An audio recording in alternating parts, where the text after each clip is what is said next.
Boa noite.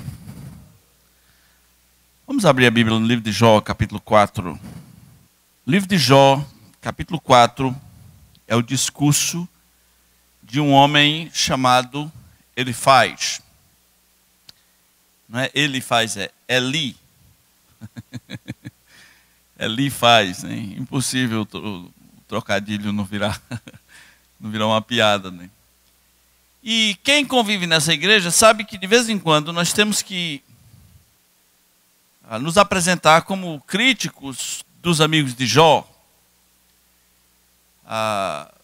porque eles tinham uma visão errada a respeito do que estava acontecendo. Eu nem os culpo tanto, mas eles tinham. E as concepções deles sobre Deus estavam equivocadas. A crença deles é que coisas ruins não acontecem para pessoas boas. Se Jó estava passando por aquilo tudo, então, na opinião deles, Jó deveria ter feito alguma coisa errada, e seus filhos também, etc. A gente critica os amigos de Jó não por querer ser crítico, mas é o próprio Deus que diz isso lá no final do livro, né? Quando Deus aparece e diz: olha, estou irado contra seus amigos. É o próprio Deus que diz. Eles disseram coisas de mim que não eram verdadeiras. E Deus diz para eles mesmo: olha, vocês vão oferecer sacrifício aí para apaziguar a minha ira. Ofereçam novilhos. E o meu servo Jó vai orar por vocês. A visão deles era simplista, era moralista. E tem que dar errado. Quando você quer colocar Deus dentro de uma caixinha, e tudo que você sabe explicar sobre Deus está dentro de leis de causa e efeito. Não, Deus faria isso, Deus não faria isso. Deus faria isso, Deus não faria isso. Meus irmãos, nós só devemos dizer sobre Deus o que Deus nos diz para dizer sobre Ele. Se há áreas que Deus é misterioso, deixemos que seja assim, deixemos o mistério com Deus, mas não tentemos humanizar Deus, transformando Ele à imagem e semelhança do homem. Deus é totalmente diferente, é totalmente distante, num certo sentido, da nossa maneira de pensar. E Ele deixa isso claro na Escritura. Ele diz: os meus pensamentos não são os vossos. Então, quando você estiver pensando assim: se eu fosse Deus, eu faria assim, assim, assim, já está errado. Já errou. Uma vez eu tentando ensinar para uma pessoa querida minha, adventista, a respeito da graça de Deus, ele disse: não, mas o pai vai amar mais o filho obediente. Um pai não é assim? Não é assim? Ele me perguntou: o pai não é assim? Mas não compare Deus com teu pai, com teu avô. Deus é o que Ele quiser ser. E Deus ama a quem Ele quiser amar. E às vezes parece que Ele quer amar mais os raça ruim, né? Os corintianos, o pessoal mais perigoso, né? O pessoal mais difícil, né? Por quê? Porque Ele quer, né? Por outro lado, meus irmãos, a nossa abordagem hoje sobre Elifaz não é para criticar Elifaz, mas é para aprender com Elifaz. Porque o livro de Provérbios nos diz, lá em Provérbios capítulo 1, que para a gente seguir o caminho da sabedoria, a gente tem que tentar aprender a sabedoria e o bom senso e as palavras dos sábios e os enigmas dos sábios. Quais sábios? Todos eles. No que eles estiverem errados, estão errados. Mas no que eles estiverem certos, vamos aprender com eles. O apóstolo Paulo sintetizou isso dizendo: examinai tudo, retém o que é bom. Pelo menos examina, né? Examinai tudo, retém o que é bom. Então, eu gosto quando Salomão diz assim: olha, presta atenção às palavras dos sábios, os textos dos sábios, o que eles dizem, o que eles estão dizendo. Faça uma jornada longa nisso aí. E às vezes eu percebo que nosso povo é meio inimigo das palavras dos sábios. meio inimigo desse negócio de palavras, de leituras, de entender os sentidos das coisas. Tem uma matéria, uma prova específica das escolas, dos Enems e dos vestibulares, que é a interpretação de texto. E eu tenho identificado dois tipos de pessoas quando a abordagem é a interpretação de texto. Tem aqueles que dizem, eu odeio isso, né? Ele está dizendo assim, eu não sei para onde vai isso aqui, eu não faço a menor ideia, não sei pensar em cima disso, por isso eu odeio isso. E tem aquele outro que diz, que nada, interpretação de texto é... né? Os dois são extremamente perigosos. Um é mais sincero, o outro talvez seja mais fácil. O outro só está dizendo, rapaz, isso aqui é igual a gente chutando, a gente vai no rumo aí, né? A vida não é assim. As palavras são importantes e Salomão diz que você vai viver delas. Elas vão abrir portas, elas vão fechar portas, elas vão fazer diferença na sua vida. Aprendi isso muito cedo.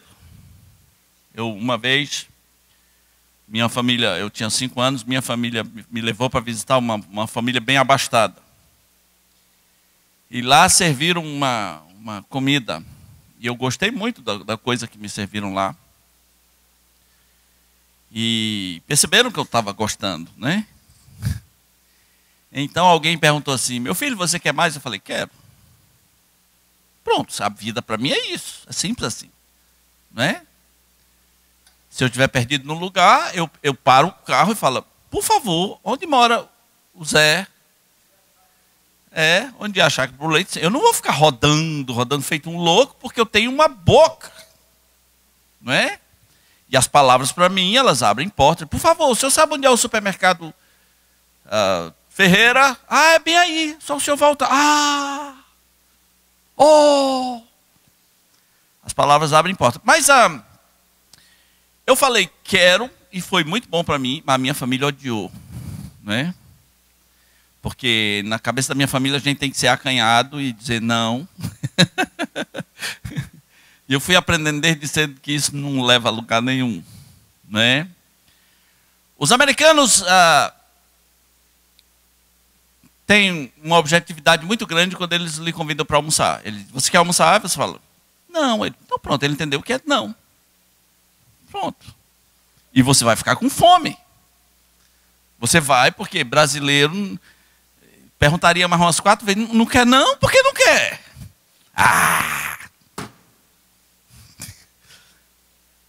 O americano olha todo, você quer almoçar? Quero. Quer não? Então pronto, vamos almoçar. Ele almoça na sua frente, sem problema nenhum. Porque você disse que não quer, e ele entende que não é não. Né? Brasileiro é falso, né? Brasileiro entende que não é talvez. Brasileiro, quando alguém está na sua casa e vai embora 12h30 da noite, e você fala, tá cedo, né? Esse é nosso jeito de ver a vida, é nossa cultura. Mas as palavras são importantes, elas abrem portas. Então, Salomão disse, aprenda as palavras e os enigmas dos sábios. Né? Eu gosto de uma frase de Carlos Drummond de Andrade, que dizia, entre silenciosamente no reino das palavras. Procure. As palavras são suas amigas. São suas amigas. Não tenha medo das palavras. Eu sou meio bolado com os religiosos que têm medo das palavras. Né? Cheguei numa livraria uma vez, falei, quanto é essa Bíblia aqui? A mulher falou, R$20. Eu falei, só 20 paus? Ela falou, não, 20 paus não, R$20. Me repreendeu assim na dura. Eu falei, para você perder um cliente, porque eu ia pagar 20 paus. Eu não vou pagar mais. Você me repreendeu e eu magoei. 20 paus, aqui não tem paus. Né? É como a pessoa que eu falo assim, gente, eu adoro bife. E a pessoa olha para mim e fala, e eu só adoro Jesus. Né? Será que a pessoa entende que eu fico de joelho, de frente de um bife? Né? Ou será que ela entende que as palavras têm sentidos figurados, que adorar bife quer dizer gostar adoidado, né? Gostar muito de bife. Então, é importante a gente aprender. E aqui no livro de Jó a gente tem 3 sábios, depois um quarto. E eles falam e eles têm os seus discursos.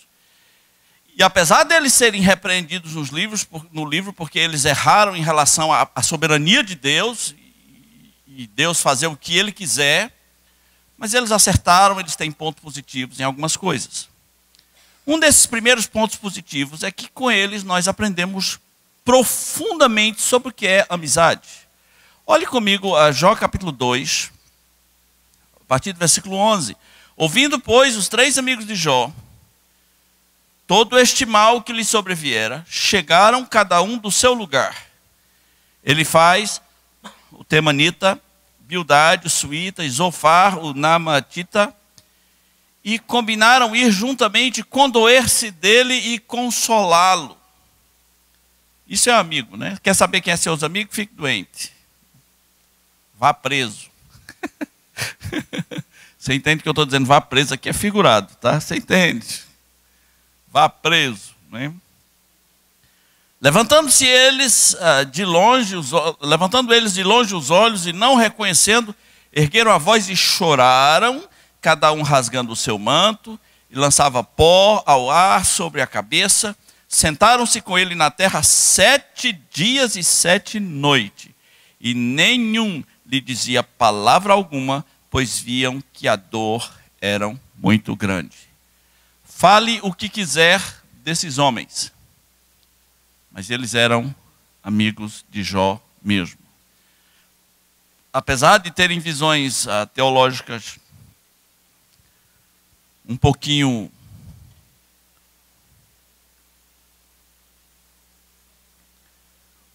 tortas, eles são amigos. Você tem amigo assim? Né? O homem todo perebento, da cabeça ao pé. Né? E o contexto dá a entender que essas pessoas, esses homens, moravam em lugares diferentes, em lugares distantes, se encontraram e se combinaram. Nós temos que ir visitar o nosso amigo Jó. Às vezes, um irmão fica doente e ele mora na outra quadra, não é? Ele mora no seu caminho do trabalho. Às vezes, você não tem que ir para uma outra cidade visitá-lo. Mas esses homens eram realmente amigos de Jó. Nós aprendemos também com Elifaz que a vida pode ter momentos de grande contradição, muita. Por exemplo, veja comigo Jó capítulo 3, versículo 3 e 4, quando Elifaz começa a falar, ele diz assim: eis que tens ensinado a muitos, e tem fortalecido mãos fracas. As tuas palavras têm sustentado os que tropeçavam, e os joelhos vacilantes tens fortalecido. Mas agora, em chegando a tua vez, tu te enfadas, sendo tu atingido te perturba. Pela boca de Elifaz, nós ficamos conhecendo outra característica de Jó. Ele ensinava as pessoas. Ele era um conselheiro incrível. E Elifaz diz que Jó ensinou a muitos, que ele fortaleceu a muitos, que ele consolou pessoas que realmente estavam maus, com as mãos fracas, com os joelhos vacilantes, pessoas que estavam se desviando, pessoas que estavam tropeçando. Jó resgatou essas pessoas, disse coisas certas para elas fazerem na vida, ensinou elas a esperarem em Deus, mas ele faz isso. Só que agora é tua vez. É tua vez de praticar tudo aquilo que você ensinou. Tudo aquilo que você disse aos outros, agora que você está passando por isso, agora, chegando a tua vez, tu te enfadas, tu te perturbas. Eu sei que o que ele faz está dizendo é meio pesado para dizer para um homem doente, que está cheio de feridas da cabeça aos pés. Mas a vida é assim. Às vezes você diz palavras tão bonitas às pessoas, você consolou tão bem algumas pessoas em momento de angústias, você ensinou elas a esperarem em Deus, mas quando chegou a sua vez, talvez você se porte de uma maneira totalmente incoerente. Eu não vou nem muito longe. Quem é que não conhece um pastor que era pastorzão, exortador, constante, um exemplo para muita gente? Um determinado dia, ele diz: não sou mais pastor não. Por alguma razão. Ou porque cansou, ou porque se aposentou, ou porque parou. Ele falou: olha, irmãos, eu estou parando. E as pessoas que o rodeavam esperavam que ele agora não é pastor, mas ele ainda é crentão. Era isso que as pessoas esperavam. E o que alguns vão ver vai decepcioná-los muito. Não é? Recentemente, um pastor amigo meu passou na minha casa e nós conversamos sobre um professor, pastor, de 80 anos, com sua esposa, que foi um professor de teologia por longos anos, um pastor por muitos anos, um exemplo, congregando, firme. E agora parou essas atividades e esse meu amigo perguntou: mas vocês estão congregando aonde? E a resposta deles: a gente não quer saber disso não. Tudo que você ensinou, então, era mentira? Tudo que você exortou eram apenas palavras? Você realmente não acreditava nestas coisas? Nós precisamos, irmãos, dar vida às nossas palavras com a coerência que essas palavras exigem. Quando uma irmã é traída pelo marido ou vice-versa, aí você chega lá e diz: minha irmã, perdoe. Perdoe, né? Deus pode restaurar seu casamento. E não sei o quê. E vamos aqui, nós vamos orar com você, etc. Mas quando a dor é tua, eu estou dizendo a dor para não dizer outra coisa, né? Quando a dor é tua, aí já não há tanta coerência com o discurso, né? Você quer que o sujeito morra, você fica com o coração endurecido e mais cedo ou mais tarde, essas incoerências batem à nossa porta. Né? Aquilo que a gente disse, às vezes não é tão verdade assim quando a dor é nossa. Aquilo que a gente ensinou, que a gente quis despertar nas pessoas, não é tão verdade quando é a nossa vez. É o que ele faz, está dizendo de Jó. Não é? Eu sei que é humilhante, é uma facada, é um tapa na cara, é como se ele estivesse dizendo: cadê agora o crentão? Porque lembre, Jó acabou de amaldiçoar o dia do seu nascimento, acabou de reclamar muito, acabou de se auto-justificar, quase dizendo assim: olha, eu sou intocável.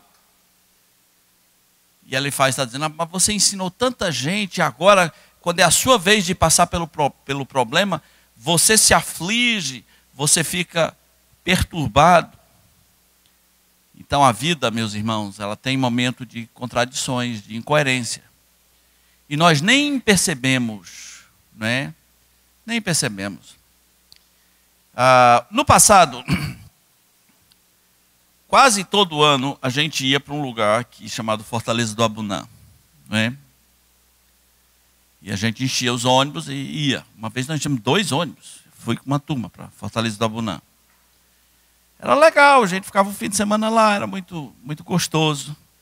Algumas pessoas perguntam: por que ele não vai mais? Eu digo: porque naquele tempo a gente era pobre, né? Vocês tudo, nenhum tinha carro. Então eu metia vocês todos dentro do ônibus, vocês obedeciam.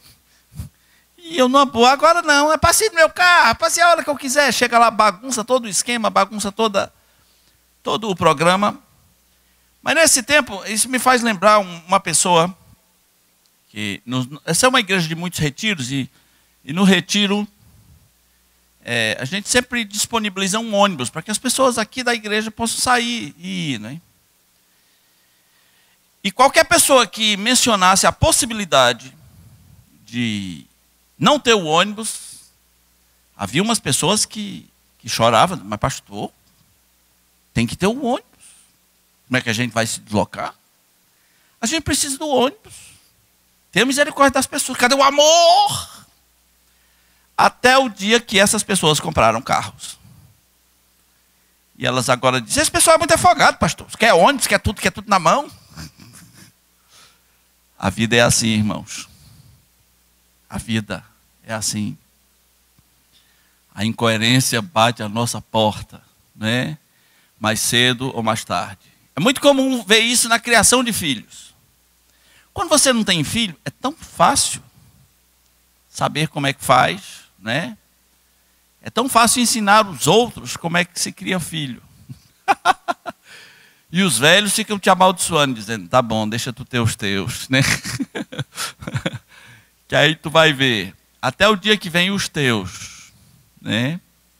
E pessoas ficam louquinhas para ver você sendo incoerente. Então, a incoerência pode bater na nossa porta. Nós aprendemos também com Elifaz, e o que eu vou dizer aqui não é muito comum você ouvir por aí, como é que Deus fala ao homem? Como Deus fala ao homem? Elifaz disse em Jó capítulo 4, versículo 13, que Deus fala ao homem entre pensamentos de visões noturnas, quando profundo sono cai sobre os homens.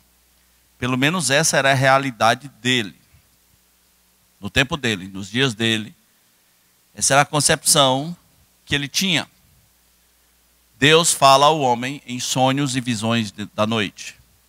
Eliú, em Jó, capítulo 33, versículo 15, disse a mesma coisa.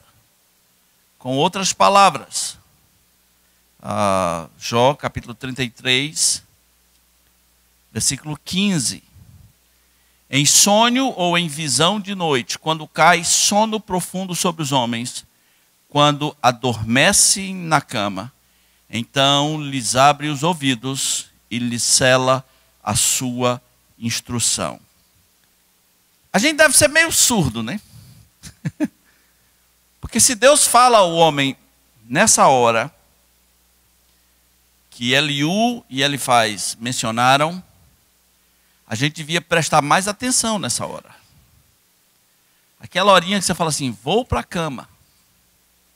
Aquela hora que você faz o espreguiçamento, dá o seu bocejo, né? E diz, vou para a cama. Na linguagem de Elifaz e de Eliú, este momento é um canal aberto para Deus falar comigo. Deus não vai falar com um megafone, em voz audível. Deus vai trazer aos pensamentos a instrução. Então essa hora é extremamente importante. O que você faz com essa hora? Né? Algumas pessoas transformam essa hora em hora de preocupação. É pensar em tudo que é problema, tudo que é desgraça. Para quê, não é? O resultado é insônia. Eu não gosto de pensar sobre o que não aconteceu. Uma vez eu estava dando um estudo, aí alguém disse assim, pastor, me diga uma coisa. Se o senhor estiver em casa, aí o senhor só tem um pedaço de pão para comer. Aí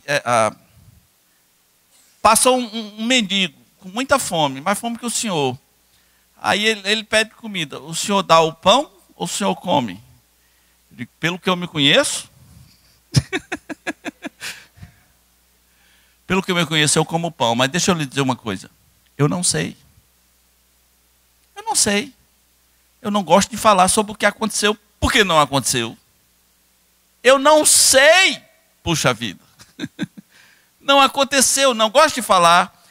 de situação hipotética. É por isso que eu não penso em desgraça que não aconteceu.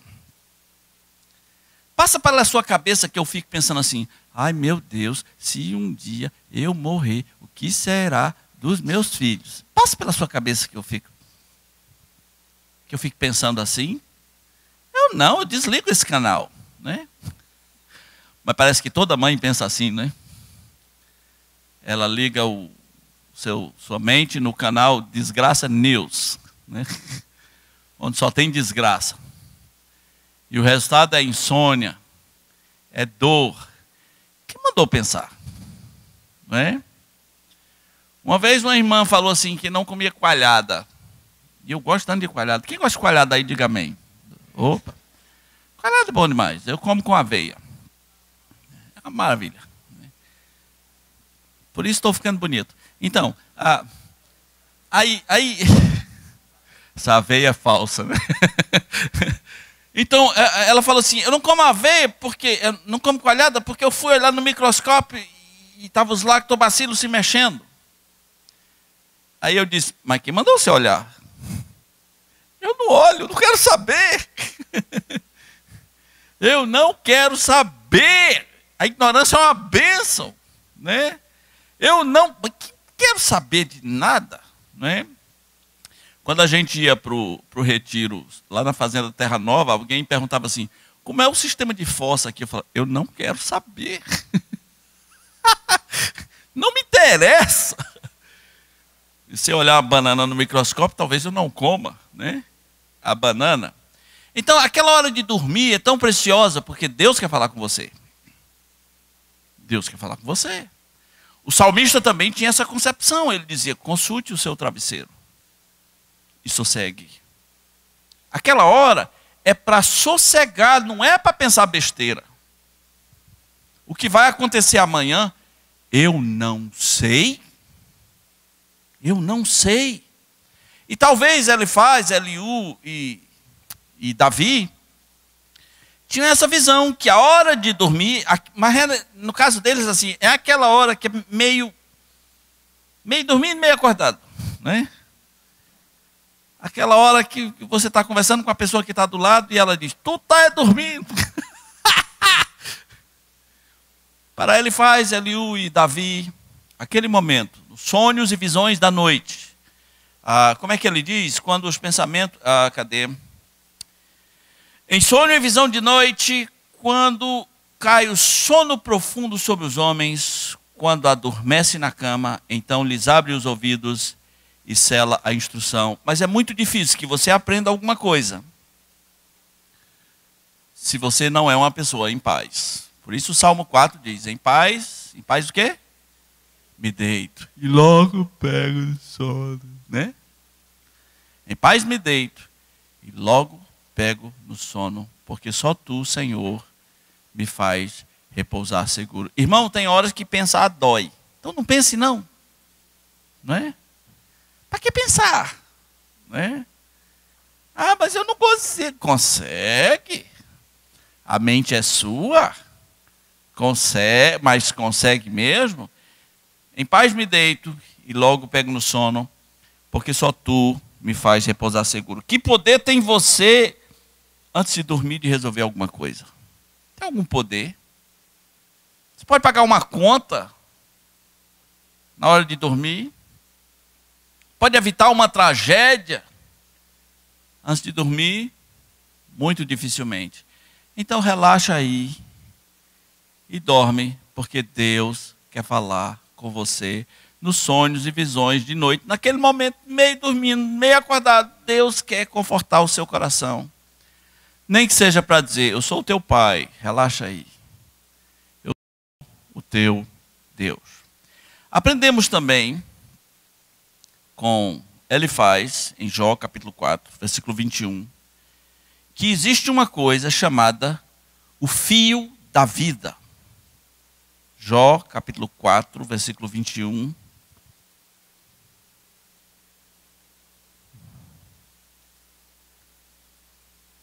Diz, se Deus tirar o fio da vida, o homem morre. E pronto, e nem atinge a sabedoria, né, que é o alvo da vida. O que é o fio da vida? talvez seja uma figura de linguagem, né? Para descrever a vida. Os esotéricos, o pessoal da gnose que pratica projeção astral, gosta de sair do corpo, ele diz que ficam presos ao corpo por um fio de prata, um fio luminoso, um fio especial. Será que eles leram Ele faz? Mas lembra Salomão, em Eclesiastes capítulo 12, lembra-te do teu Criador nos dias da tua mocidade, antes que venham os maus dias, e cheguem os anos nos quais dirás, não tenho neles prazer. Antes que se rompa o quê? Fio da prata. Aqui já foi chamado de o fio da prata. A vida é um fiozinho, né? O fio da prata é duro. Antes que se rompa o fio da prata e se despedace o copo de ouro.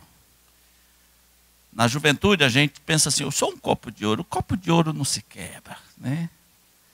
Eu sou o copão de ouro, o canecão de ouro. E a Bíblia diz, rompe sim, o fio da prata se rompe, o copo de ouro se quebra. E a vida, meus irmãos, é mais fugaz, é mais passageira do que a gente possa imaginar. Quem não já recebeu a notícia, fulano morreu. Você, morreu? Como ainda? Logo, mãe? Como se não fosse possível aquele fulano morrer. Por quê? Porque era jovem, porque estava bem empregado, porque estava saudável, e chegou a notícia, mas morreu. Não morreu, não. Não, me recuso a acreditar que fulano morreu. Morreu. Morreu. E por que morreu? Porque era morrível. Não é? É assim que as pessoas são. Elas vão morrer, né? Elas morrem. A vida é um fio. Ele chamou de o fio da vida, né? Esse fio é grosso ou é fino? Aos nossos olhos é uma corda grossa. Mas os olhos de Deus, que tudo vê, a vida é um fio, é bem fininho. Então viva buscando sabedoria, porque você nunca sabe quando o fio da vida vai se romper.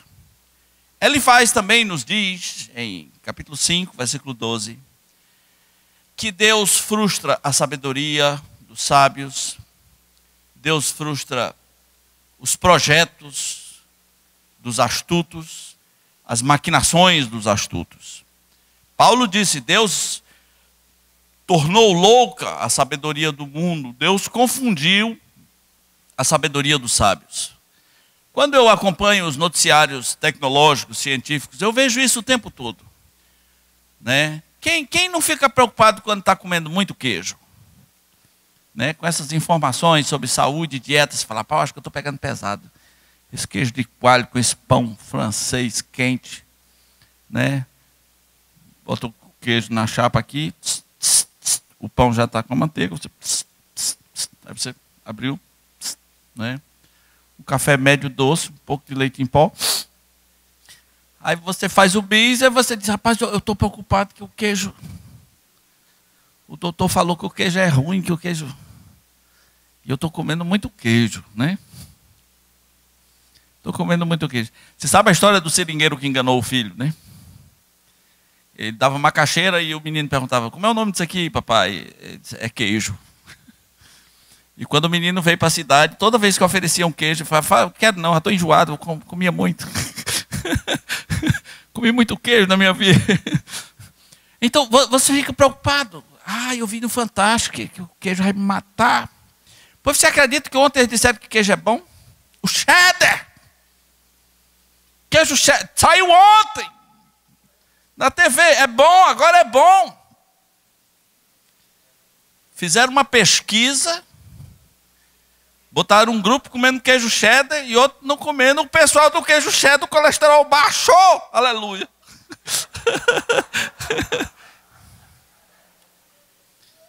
Cheddar. O cheddar O que é o cheddar, gente? Eu nem sei o que é aquilo. Dizem que é a sobra de tudo que é queijo ruim, que Porque falam assim, se o queijo é amarelo é ruim. Se é branco é bom. O cheddar é amarelo, horrível, né? Por que eu estou falando isso? Porque a ciência não chega a um consenso nem sobre o queijo. Como é que vai chegar sobre os mistérios do universo? Você vê que toda hora eles mudam de opinião sobre o ovo? Tem uma época que pode, aí café, idem. E eu fico lá em casa. Vocês se decidam, por favor. Né? Que eu tomo muito café, aí quando eu quero parar, eu digo, não, agora é bom. Vocês querem me enlouquecer, né? Deus confunde a sabedoria dos sábios. E quando alguém diz, não, é a ciência que sabe explicar a origem do universo. É a mesma ciência que não chega a um consenso sobre o sal. A mesma ciência que não chega a um consenso sobre gordura, sobre carboidrato. E tem umas pessoas com as quais eu converso e eles falam, não, porque a ciência diz isso e isso. Eu falo, não diz não. Ciência não diz nada. Quem diz são os cientistas. Né? E entre si eles discordam. Não é a ciência que está dizendo. São opiniões científicas. Deus torna louco a sabedoria dos entendidos. Imagina o cara que se especializou durante 40 anos para dizer que queijo era ruim. Aí agora disseram para ele, você já viu essas dietas? Antigamente era assim, não, coma 3 vezes por dia, não era? Agora é 6. Quando eu era criança, o mundo ia ter um esfriamento global. Todo mundo vai esfriar tudo. Esfriamento global, anos 70. Agora não, é um aquecimento. Aquecimento global. As coisas que eles dizem que são boas, uma hora não são mais boas. Como é que tratava, os livros tratavam, você era mordido de cobra, alguém tinha que sugar o veneno. Não era? Aí eles falam agora, não faça isso, pelo amor de Deus. Come e se decida, é para sugar ou não é para sugar? Deus confunde a sabedoria dos sábios. Quem não entende sobre queijo, como é que vai explicar a origem do universo? Como é que vai explicar os mistérios do universo? Deus confunde as maquinações dos astutos. Você sabia que de vez em quando ladrões se matam? Eles vão assaltar e lá no assalto um atira no outro. Não é? Deus confunde. Se eu tiver inimigos, eu só quero dizer assim, minha oração, Deus confunde, bote uns contra os outros. Né? Que se confundam, que briguem entre si.